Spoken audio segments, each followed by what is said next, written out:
2007 সালে টি-20 বিশ্বকাপের যাত্রা শুরু। 2007 সালে শুরু হওয়া বিশ্বকাপ 17 বছর অতিবাহিত করেছে।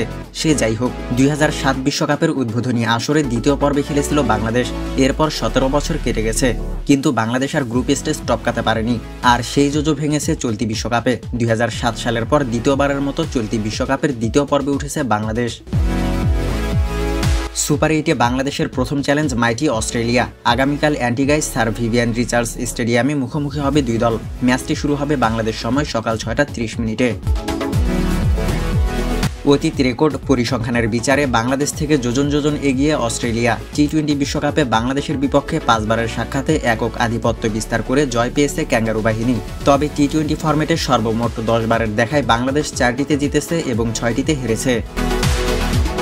দুই দলের 10 বারের দেখায় সবথেকে বেশি রান করেছেন সাকিব আল হাসান। অস্ট্রেলিয়ার বিপক্ষে তার রান 257। দ্বিতীয় সর্বোচ্চ রান সংগ্রাহক মিচেল মার্শ। ব্যাট হাতে তিনি রান করেছেন 178। এই তালিকার 3-এ রয়েছে মাহমুদুল্লাহ রিয়াদ। অস্ট্রেলিয়ার বিপক্ষে তার রান 164।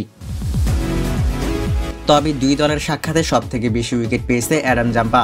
বাংলাদেশের বিপক্ষে তিনি শিকার করেছে 13 উইকেট। দ্বিতীয় সর্বোচ্চ উইকেট শিকারী সাকিব আল হাসান, তার উইকেট সংখ্যা 12টি। তৃতীয় সর্বোচ্চ উইকেট শিকার করেছেন অজি পেসার জস হ্যাজেলউড, তার উইকেট সংখ্যা 10টি।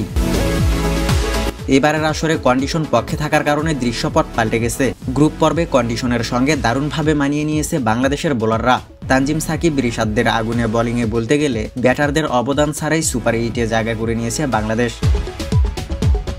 ঘরের মাঠের মতো কন্ডিশনে শ্রীলঙ্কার বিপক্ষে জয় দিয়ে বিশ্বকাপ শুরু করে বাংলাদেশ। পরের ম্যাচে দক্ষিণ আফ্রিকার কাছে মাত্র 4 রানে হেরে যায় টাইগাররা।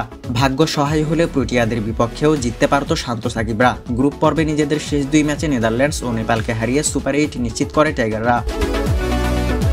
তবে সুপার 8-এ বাংলাদেশের জন্য অপেক্ষা করছে কঠিন এক চ্যালেঞ্জ, এতে কোনো প্রকার সন্দেহ নেই। এছাড়াও অ্যান্টিগার ব্যাটিং বান্ধব উইকেট চিন্তার কারণ হতে পারে টাইগারদের।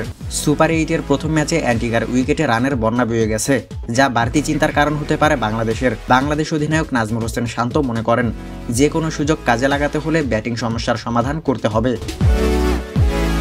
অফ ফর্মে থাকা শান্ত বলেন, আশা করছি আমাদের বোলিং পারফরমেন্স ধরে রাখতে পারবো এবং পরের পর্বে আমাদের ব্যাটিং ভালো হবে। টি-20 বিশ্বকাপে অস্ট্রেলিয়ার বিপক্ষে প্রথম জয়ের জন্য বোলারদের দুর্দান্ত ফর্মের উপর নির্ভর করছেন অধিনায়ক শান্ত। তিনি বলেন, গত 2-3 বছরে সব বোলারই কঠোর পরিশ্রম করেছে। এই ফর্মেটে বোলিং অনেক গুরুত্বপূর্ণ।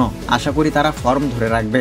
তবে শুধু বোলারদের ফর্ম ধরে রাখলেই সফলতা মিলবে না, ফর্মে ফিরতে হবে ব্যাটারদের। ব্যাটাররা রান না পেলে, প্রতিপক্ষ দলকে বড় টার্গেট দিতে না পারলে বোলিং যত ভালোই হোক, জয়টা যে অধরাই থেকে যাবে। তাই তো বোলারদের পাশাপাশি দায়িত্ব নিতে হবে ব্যাটারদের।